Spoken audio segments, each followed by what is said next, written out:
Hello, welcome to the Slime. Thanks for listening. We are back. Diego Pizarro here, as always, with Benjamin Smith. and we decided to come back, have a light conversation, Yeah. somewhat. I guess you could call it to start things off again. So hope you enjoy.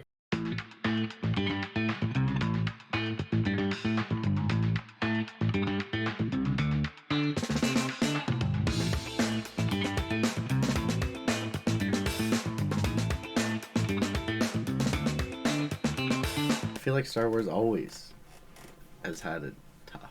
Yeah, I mean that's true. I just feel like in Empire's era, though, it seems like things were more relaxed. Like it just seems like things had more time to breathe. And if a movie wasn't well received, it wasn't like the end of the world, and it could kind of just be like if you notice that, Yeah. like you hear Yeah.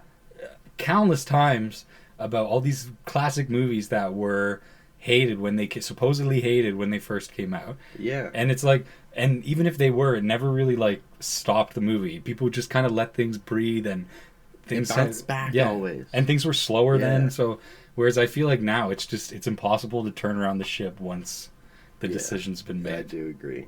Totally. So that's also part of it, right? Like if Empire was badly received by some people, it just existed in a time where it's just things move slower. It's also gotten to the point where the Star Wars projects are getting so much worse and worse and worse that the ones we hated a few years ago, we don't hate as much as we used to. Yeah, well, Because shit has gotten so much worse. Example, The Last Jedi. While I still don't really like it and enjoy it that much, I don't hate it nearly as much as I used to because there's so many other things that are way worse now, I think. yeah, of course, right? I mean, and the prequels have been the biggest benefactor of that. I mean, Yeah. they're talked about like they're great movies now, and I like them and everything, but sometimes I just like to remind people, it's like you only talk about it this highly, I think, because it's Yeah. just aged like wine Yeah. in comparison to what else has come Will come this out. will what came out in the last 5 to 7 years age like wine? No, I don't think so. Like I don't. uh, I just think it won't have this. I think, look, the stuff that's coming out now, it will have its fans, and there will be kids. and it does have its. Yeah, and there will be kids who, kids now who will talk about it and all that stuff. I would Yeah. just argue that it won't have the same staying power that the previous stuff did. I just don't think it's gonna have the same place in the culture, right? Like, and that's one of the saddest things for fans too. It's just Star Wars' place in the culture, and its relevance has been diminished so much Totally has compared to been, what it man. was, right? It totally has been. And the prestige, right? Yeah. So how well does this Disney Star Wars get remembered? When it doesn't have the same prestige and the legacy, and it just you can see how much of an event Star Wars was even 10 years ago compared to how it is now. But I guess that was always bound to Yeah. happen. Yeah. And I mean, maybe it's clear Disney's kind of learning their lesson. When's the last time we had a Star Wars movie in the theater? Yeah, it's been You a know, while. Uh, I don't know, like if that's like entirely intentional or if they just canceled stuff. Yeah, Like we haven't been keeping up with that because there's just been so much slosh. As Yeah. people who are longtime fans, I just like to. I rewatch the old films all the time because they make me happy, yeah, exactly. and I don't like the new ones that much, so I don't watch them that much, and Yeah. that's fine. And yeah, I mean that's certainly what it feels like too, right? It's just legacy goes down, and you're kind of just okay watching the old stuff. I mean, but to be fair, I also just think we're in a different era. It's really hard to make something up that everybody's kind of watching at the same time.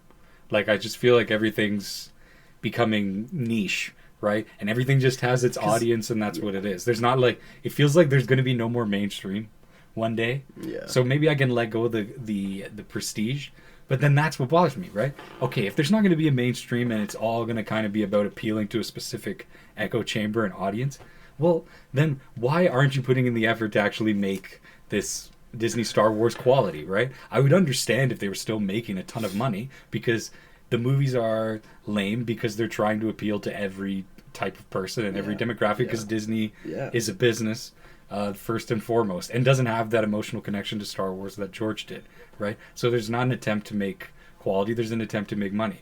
But to me, it's like, you're clearly not getting anywhere anymore trying to be the biggest thing around, So it's like, why not just take some more time of appeal to fans? And I'd imagine you can do a better movie on a smaller budget than they're doing now. There's been countless of movie that have been great movie that have been made on next to nothing.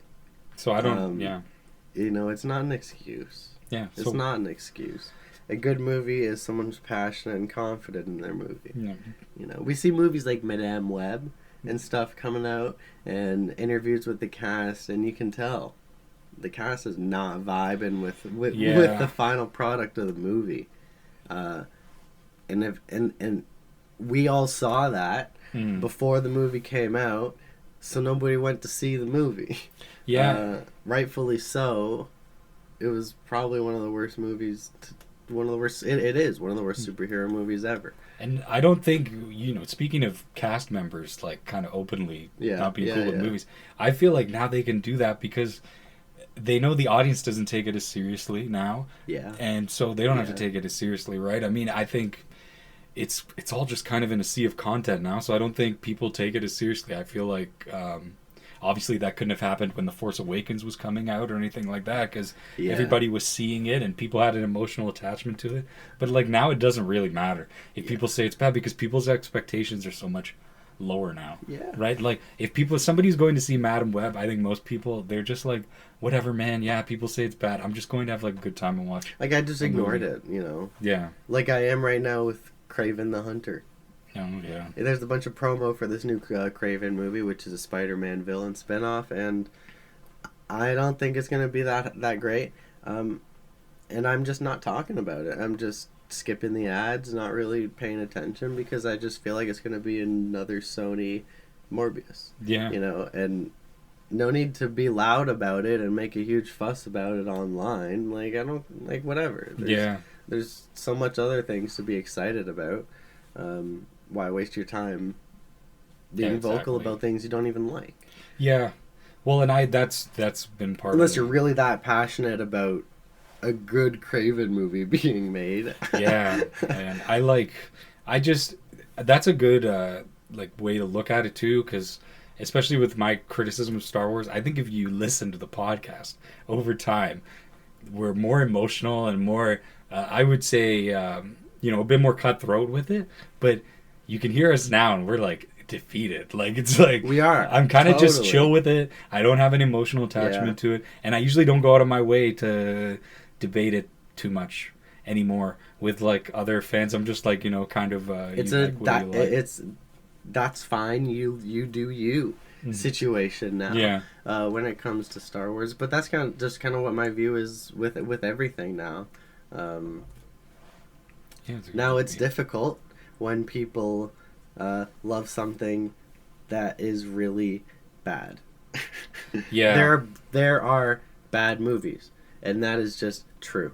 There are so many bad movies, and there are people that love these bad movies, and that's awesome. But there are people that love these bad movies that think they're amazing movies. Yeah, I mean... when in reality, they're sloppy movies. Well, for sure. Right? And in that case... how do you not say anything? Because it's just like, man, it gets so much better than this. I feel like you got to frame it to them differently, right? Like, I feel like saying that, okay, well, the movies now are just bad. I think saying that, like, I may agree with that to an extent, but I think saying that doesn't really get the point across very well. It just seems like it's an opinion thing. What I would say the problem is that there's just not enough variety. There's only one type of movie that's big, and it's a corporate movie that's trying to appeal to everyone and make a lot of money. And that's fine. We've always had those. Yeah. And you can like those, and I like movies like that. But what gets me more, for lack of a better term, emotional about it when I'm trying to talk about what I think of the state of the movie industry right now is just, at least the mainstream Hollywood one, is that there's just too much of one movie. I just want something, a bit different. Yeah. Right? And it's like, there's a place for movies that, frankly, if you want to get into like from a technical movie making standpoint or storytelling standpoint, aren't that deep or don't have a ton of effort or aren't that great. Yeah. But they're fine for what they are. It just bothers me that it feels like that's mostly what it is. That's more my issue. And that's how I would rather say it to people. It's not like, I'm not saying your movies are bad. I'm just saying I just want a different type of movie to be represented as well, and with the same kind of money behind it and promotion behind it and audience, prefer. And I totally agree with that. I don't think there is a ton of variety now. Majority of the time now, we're getting family-friendly friends, family-targeted friends. Pixar, Illumination, Disney. Almost always has an animated film in the theater that's a guarantee. Action films are huge now. Yeah. Almost always an action film with at least one big budget lead role. Especially, I notice Prime now. Yeah. Prime picks up big on the action sure. series and everything like that because that's what sells. Yeah. So that's what's been coming out lately. For a horror fan, not a lot of horror. No. Usually there's one option to choose from at a time. We had Neon's been releasing that studio. That's a smaller studio. But again, to our point, I just wish we lived in a world where Neon and Disney were like fighting for the box office top. Yeah, but it's just not a battle. Yeah, but it's like not a battle. There's clearly a huge winner. Yeah. And I'm like, why can't... But people don't go to the movies as much, so that's part of it too, right? I mean, there's just less... movies are... It's, you go on a Netflix page, it's like a YouTube page, so it's just easier to forget things, right? Yeah. It's just kind of how it is. And another worrying thing... We should talk about something positive soon, but it's actually an interesting thing to bring up. I'm trying to keep it balanced. I'm trying to... Animation has been in trouble, too. Yeah. That's what I've kind of been paying attention to. Inside Out 2, which just came out, made a ton of money, as to be expected. They... so there's been strikes and layoffs in animation, from what I understand. I've been reading about it lightly, brutal. So don't hold me too much to it, but Inside Out 2 just came out and made a ton of money, but all the animators were like let go or like quit or something like that, forced out before the movie was technically complete, so none of them have got money. And apparently animation now, like, they have this thing called a crunch when you're animating a movie that's the real go time, and apparently they're getting like unbearable now, and obviously the pay, like in a lot of industries these days, isn't keeping up. And AI is also just, is going to make the studios think they need less people. Way more competitive, Need less people, right? So there's also a concern about what animation will look like. I mean, something I've heard for years when it comes to animators and visual effects artists in particular in the industry is crunch time for them is almost all the time. And that's because they get the time that they have on hand with the film is less than anyone else in production. Editors, visual effects artists get the least amount of time to work on the film. They get the film fundamentally last after everyone, and that's when crunch time starts. It's always for them, and sometimes their time gets cut short.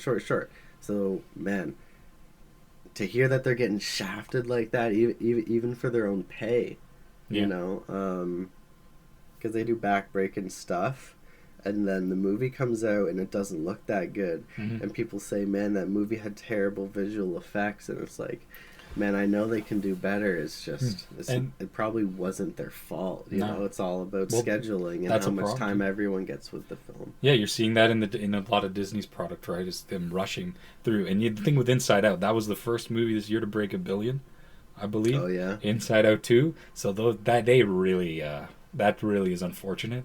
That that's a lot of people who worked on that movie weren't paid. Yeah, like after the fact on residuals from that movie. It's unfortunate. And that also just says another thing about how different it is, because one movie only is able to gross $1 billion, and we can remember not too long ago where grossing $1 billion was no big thing at the box office. No, where it was not a big thing at all. That's unfortunate, man. I saw something about there was a recent animated film that came out. It was like the little robot or whatever, the wild robot or something, and I said the only reason they had a spike in ticket sales, was because underage kids were buying tickets to see Terrifier. Yeah. And sneaking into they bought a ticket for the wild robot and went sneaking into Terrifier. I remember that would happen with that would happen with, I think when Deadpool first came out or when Logan first came out, like you'd see like the family films that are also in the theater at the same time. They get ticket spikes because people would buy tickets for that and then go into a different movie. Oh, it's so funny. You just reminded me with Deadpool. Yeah.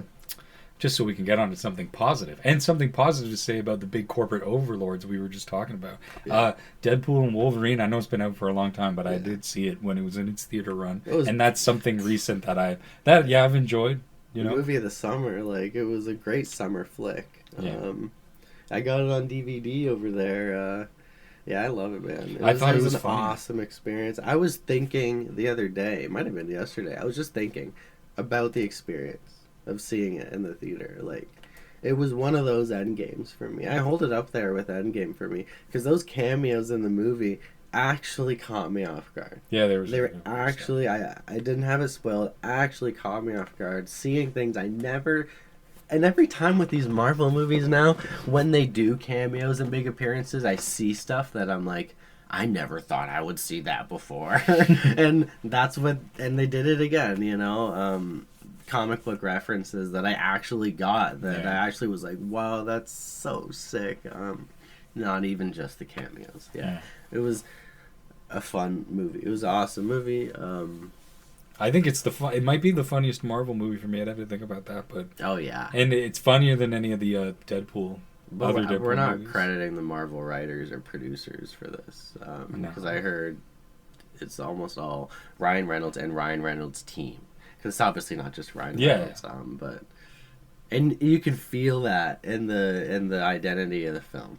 Yeah, it's a Ryan Reynolds movie. It's written by him. You know, it's written for him. Yeah. It's written for him and Hugh. Yeah, and that's the thing too. These movies are now written for actors. Oh, for sure. But I actually think though, that's a rarity in today's business. I think that's a good sign. I wish the business was more actor centric. Movies that are written for actors are always better. Because when it's actor centric, then you can do whatever kind of story you want. Yeah. If it's franchise centric, now you have to be in a box. Mm-hmm. So. And what happened? They wrote for an actor, and we liked it. His personality came through. I liked what it did to the character. Even something as simple as him. There's one scene where they're eating shawarma, I believe. Him and Wolverine outside, and his dog comes back, and he's just like, "Oh fuck, oh fuck," and it just like that makes me laugh. The identity of the character. Like even that just made me laugh. He came out so much through both their personalities, and they interacted great together. And I went in. That was a good experience because, you know, if you've listened to the show, no secret, I haven't been happy with Marvel either. Yeah. So, but my friend Walter just offered me to see it, and he gets movie passes, and I was just like, sure. And I just went in with no expectations, and I'm like, you know, that was a fun movie, and it kept me engaged. I like the whole idea of the void. It was done well. Like I feel like that could have been so terrible. I feel like that could have been so bad. It could have been so cheesy. It could have been like a huge act of the film that was kind of just like meh. But it ended up being like the best part of the movie. I don't want to forget the thought that I had that the character of Wolverine, Hugh Jackman, going on 20 years, over 20 years now of him playing this character, and the character like fictionally is still evolving. Yeah. The character is still changing mentally, emotionally. Yeah. And while, it's not the same Wolverine, it's a variant, you know, he's still fucking playing Wolverine. So, like, it's the same character. There's so much variety that they can go. As you see the montage and the flashes of the different Wolverines in the different universes that all come from these comic books and everything, there's a lot of potential. Well, and it just shows you that there are passionate, really talented people working there, and that's not the problem. That was just must have been so much fun. Yeah, and I hate the thought of disparaging. You know, when I talk about Disney or anything, I hate the thought of disparaging someone who's talented enough to get there. Like, you know, everybody knows they have people working there who are talented and great. Yeah. It's just you know, they're limited, and at the end of the day, it's about the shareholders. And they're not limited. They're limiting themselves, I think. Well, I mean, depends on the person, right? I think some people have control and some people don't. Yeah. I'd imagine a lot of the visual effects people, I don't know how much control over they have and time and budgets. And I mean, And we were just, if we want to move it to Netflix, when I got here, we were talking about Netflix's some of the latest practices I've been hearing about how they're producing Yes. movies, and just based on that, when we talk about this move, you'll hear it and you'll be like, this is totally executives top down. So if they have this much control in Netflix, right? I'm assuming there's same kind of control in other movie studios, but Netflix, I'm sure people have heard. So obviously everybody knows a lot of time when you're watching Netflix, you put it on in the background, and that's how we consume a lot of media. Yes. So everybody does. So what Netflix has started to make shows and movies with that in mind, and one of the requirements from top executives at Netflix is it has to be second. It's called second screen, and they say, is it second screen enough? So basically, the idea is to make something that's not too engaging and in-depth that you would need your full attention, but also something that's not terrible. So you just kind of get these middling movies that sort of spell everything out for you multiple times, so they really take their time to get there, because you got to be able to understand what's happening in the plot without giving the movie your full attention. And apparently, like, the movie will get screened to executives, and they'll be like, I don't know if it's second screen enough. Oh, it's just so... sounds so unintelligent and dumb, man. Yeah, so... And then what's wild about that is you're not measuring your success off any kind of... you don't have to measure your success off any kind of legitimate quality anymore. Or only mediocrity. You only have to be, good to a certain point, right? Mediocre, and then after that, you're just measuring it on, are people just keeping this on and watching it, and that's what they're going to count as a success. Well, that's what it's like on Netflix too, is how many clicks does it get and how long do people watch for. That's all they fucking care about. They took away the rating system years ago. Yeah, exactly. Now it's just, do you like this or no? Yeah, exactly. And it's like, you're only doing that for the algorithm so that they can recommend things like that or not. Yeah, exactly. So they completely took out the whole system of personal preference and rating things for other people to see. Yeah, well, I think... I don't like, because I don't know, it's tough, right? They don't do personal, they do personal preference now. Yeah. Instead of rating, personal ratings, Yeah, exactly. And I mean, and they don't care anymore what people think. No, well, it's all about maximizing, it's just maximizing the more money, right? They figured out how to do that, right? And they don't recommend things off of quality, about getting you into something new, right? But the second screen thing is really freaky. And then if Netflix if that's out in the open that they're thinking like that, who else is thinking like that? Right? And, if they're thinking like that, every company's thinking like that. That's how this works. They not necessarily they steal from each other, but their progression and their development as a company, like as companies, always leads in the same direction. They all implement new practices. They all increase their prices at the same time. One implements a family package. They all. Yeah, exactly. So. Right. It's something they follow suit. One takes a step, they all take another. So, yeah.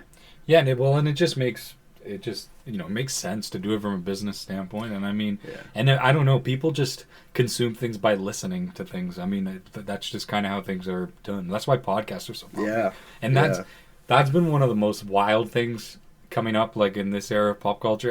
Before podcasts were a thing, if you told me that podcasts that you're just listening to would become so widespread as they are, I feel like that nobody would have thought that. But if you think about it, it makes sense, because with your phone you're always looking at things, so it makes more sense you consume things listening in the background, right? Like we said. So I mean, Netflix is just trying to adjust to that, but I mean, creatively it's brutal. Maybe it's the thing where podcasts have been around for a long time and people have been making podcasts for a long time. But I think the reason they're so big and popular now is because they became very accessible. Yeah. Both from the standpoint of people being able to listen on Spotify and Apple Music now. Is it Apple Music or do they have a separate? I don't use Apple Podcasts. Okay, Apple Podcasts. I only use Spotify. But we're gonna have to upload this on there too. Yeah. So that's important. now that people have those platforms to listen on, more people listen.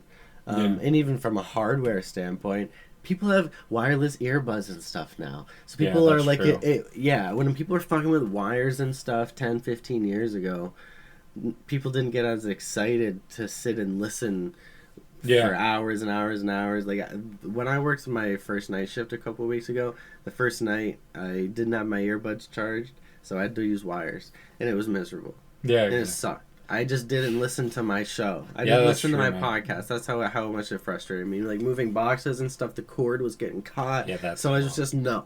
I just said no. But when I bring my AirPods, if they're fully charged, I listen all night. Yeah. And I think that both of those are huge for podcasting success. I was thinking with the cordless headphones. That's a good point with the cords because, when you had to use them, you sort of had muscle memory of how to move your head when you had earphones in. But I haven't moving your arm around the cord. But I haven't used so you could do it no problem. But I haven't used a cord, an earphone with a cord in forever. So I'd be totally forget how to do that. I was totally lost in the dark. You do. It would be like I was ripping the cord out every it was pissing me off. But yeah, the podcast thing is massive, right? And then that's why they want to have the second screen. But to go to something positive in all of this, I would say if in certain ways it kind of feels like the Hollywood business as we knew it is like dying. Not saying it's just there won't be movies or stuff like that, but I don't know. It just feels like the only movies that can make money are heavily corporatized movies now, and even those struggle. So it's like, and it doesn't seem like there's anything that's replacing it. So like, what does this look like in like 10 years? But but to me, I have no emotional stake in it, because here's the thing: what I hope happens and what I think is going to happen. There's still an independent movie scene. There's still a ton of that, and that's where all of us who like movies will continue to go.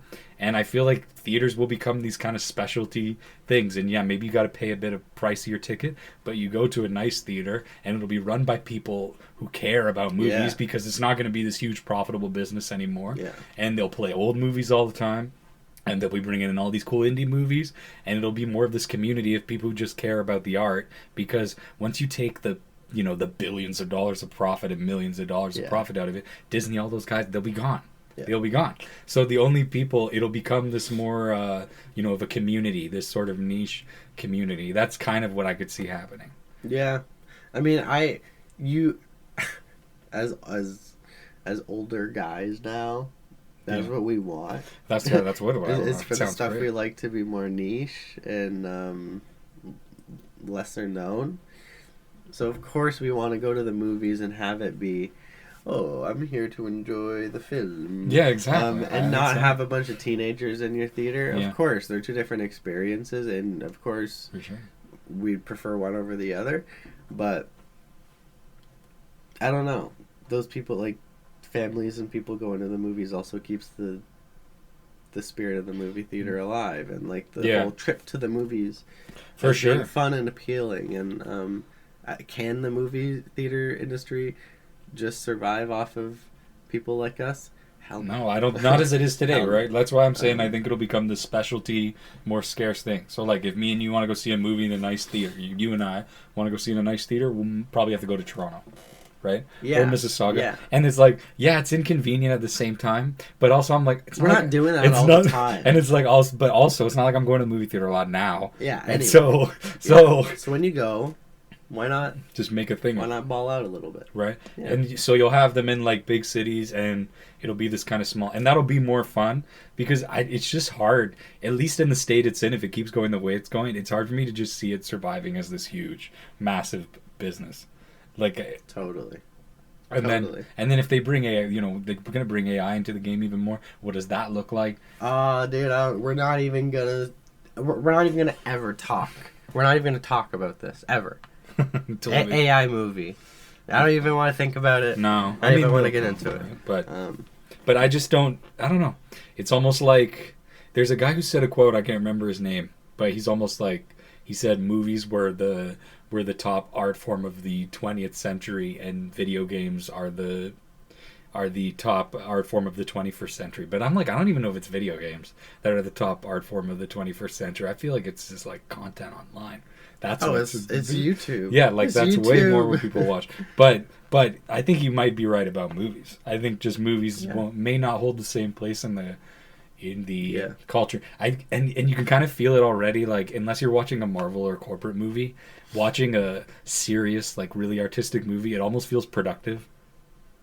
It does. You feel educated after. Like, you feel moved emotionally, mentally, physically. That's what I'm saying. So to me, like, in kids in like 20 years, it'll be like, oh, I gotta watch Silence of the Lambs. That's like reading a book. Like, and that's awesome, man. And I hope that's what vintage film turns into. Well, I hope that's what great film turns into. I hope it's studied on a broader scale, like literature is. From time before. That's why I think that's where it's headed. Like, I hope. Yeah, there's scary things about that because it's just it says something that that I mean this is just our opinion, but I'm assuming we're gonna talk about this next time. We're gonna talk about the history of film and where we want it to go. But I think this is a really cool subject. Yeah, and I just think it is strange though that like something even 40, 50 years ago, watching. I don't know, for example, One Flew Over the Cuckoo's Nest. Mm-hmm. Nobody would have considered that productive in 1975 when it came out. No, but now if you do that, it's like, oh, that's a serious, like, oh, you're really paying attention to the arts. Oh, and it's like, you're really doing your homework. Yeah, so it's like, that's what I'm saying. It's like, no, I'm not doing my homework. It's just I like to, it depends why you do that stuff. Yeah. So if the big franchise movies ever die out, I just feel like movies are going to it'll become like reading a book to young kids now. I hope that doesn't make it lame. Well, I'm sorry. I mean, that's kind of. I mean, to me, you already can kind of see the transition because there's already two types of movies. Yeah. And I would say people feel like there's more productive when they watch. Well, they're both for entertainment, but different ends of the spectrum. Yeah. But like, okay, another example too. Like, if you look at the Best Picture lists from all the Oscars, back in the day, they were serious artsy movies like they are now. Right, but the difference is the Oscar nominees were the most popular movies of that year, right? Yeah. And all that stuff we consider highbrow now was just entertainment back then. And now it doesn't match at all. Now if you watch the Best Picture winners, yeah, you're like a serious person who knows a lot about film, and like I don't even watch all the Best Picture nominees all the time. But if you do, you're like considered like a serious snooty person. Yeah. So to me, the transition's already happening. Yeah.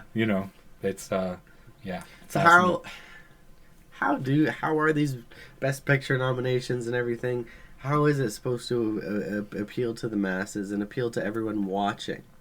They know that everyone watching hasn't watched all these movies and knows all these nominations. You find it more and more now if you watch music awards and TV awards, and there's lots of nominations and categories where things in it you've never even heard of. And that just makes it more. That's fine. It just makes it a little more difficult for people. It just makes it less approachable. Yeah, I just. That's all. I just feel like for cinema, it's a sign that auteur like artsy movies, they're not mainstream entertainment anymore. They've become something else, right? Yeah. So and that is what it is. And for people like me and you are the type of people who would listen to this podcast, I think that's fine. I mean, it's fine to keep things. It's cool, man. To keep things in their own corners, totally. So, we're fucking happy to be back. Yeah, we're happy to be back, and we're gonna take a more of approach like this from now on, where we're just gonna hang out and chat a little bit. Yeah, exactly. Will we still do movie reviews? Yes, because man, when something comes out and we're excited about it, hell yeah, we're gonna talk about it. Yeah, for sure. And we want to talk about those big ones to us that we love too. And hopefully get people into some movies too. Exactly. But yeah, it's good to be back. We're gonna try to get an episode out. It'd be nice to do every week, but me and Diego actually got real busy schedules. Yeah, we're working people now. Yeah, we are. More so we're gonna be nah, man, we're both breaking our backs out there. Yeah, for sure. We're gonna be trying every week or two. Yeah, to get an episode up for you guys to enjoy. But other than that, this has been the Slime, and thanks for watching and joining us once again. Thanks. Bye guys.